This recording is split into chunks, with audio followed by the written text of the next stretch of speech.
teman-teman, Assalamualaikum warahmatullahi wabarakatuh.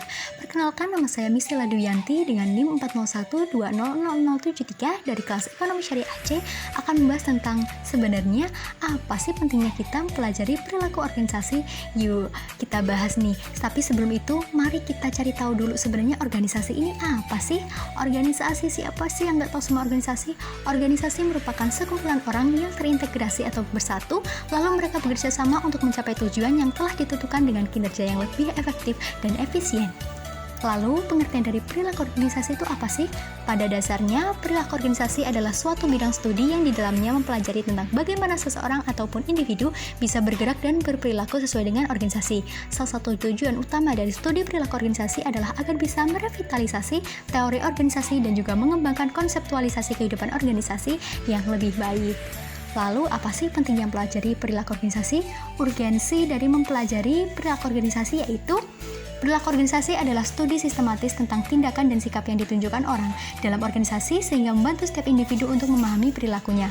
Lalu, perilaku organisasi menekankan pada interaksi dan hubungan antara organisasi dan perilaku individu. Studi ini dapat menjadi upaya positif dalam memenuhi kesepakatan psikologis antara organisasi dan individu.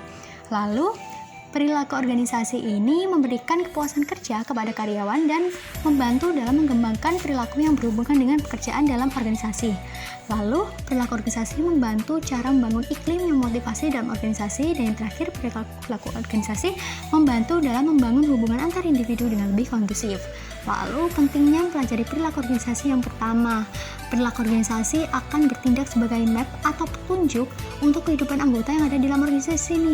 Yang kedua, membantu setiap individu dalam memahami perilaku mereka sendiri dan juga orang lain yang berada pada organisasi. Yang ketiga, perilaku organisasi dapat membantu mencegah masalah atau minimalkan risiko buruk atau yang tidak diinginkan dalam organisasi. Yang keempat, perilaku organisasi juga berguna untuk menjaga setiap hubungan antar individu di perusahaan. Dan yang kelima, perilaku organisasi juga berguna untuk menganalisis sikap dan humanisme dari seseorang. Lalu sebenarnya apa saja sih elemen dari perilaku organisasi? Nah, yang pertama ada manusia.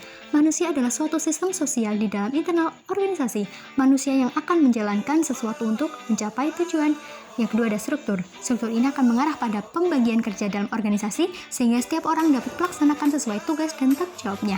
Yang ketiga ada sistem sosial. Sistem sosial ini akan memberikan pengaruh dalam sikap seseorang, kondisi kerja, dan yang paling penting adalah mampu memberikan persaingan untuk sumber daya dan juga kekuasaan. Dan yang keempat yaitu teknologi. Sifat dari teknologi ini akan sangat bergantung dari sifat organisasi dan juga akan turut mempengaruhi pekerjaan ataupun kondisi kerja perusahaan. Baik, dari pemaparan di atas dapat disimpulkan bahwa perilaku organisasi ini sangat penting untuk dipelajari, di mana perilaku organisasi merupakan multidisiplin ilmu, di mana di dalamnya terdapat banyak hal-hal yang dapat kita pelajari dan diterapkan dalam kehidupan sehari-hari. Perilaku organisasi ini lebih menekankan kepada penerapan secara langsung. Pemahaman tentang perilaku organisasi ini sangat amat penting karena mempelajari bagaimana interaksi antara satu individu dengan lainnya dan bagaimana mereka bisa bekerja sama dalam suatu struktur organisasi, bagaimana cara pemecahan masalah, serta bagaimana menyelesaikan pekerjaan dengan baik dan terarah. Demikian presentasi dari saya. Apabila ada kurang lebihnya, saya mohon maaf yang sebesar-besarnya. Terima kasih atas perhatiannya dan wassalamualaikum warahmatullahi wabarakatuh.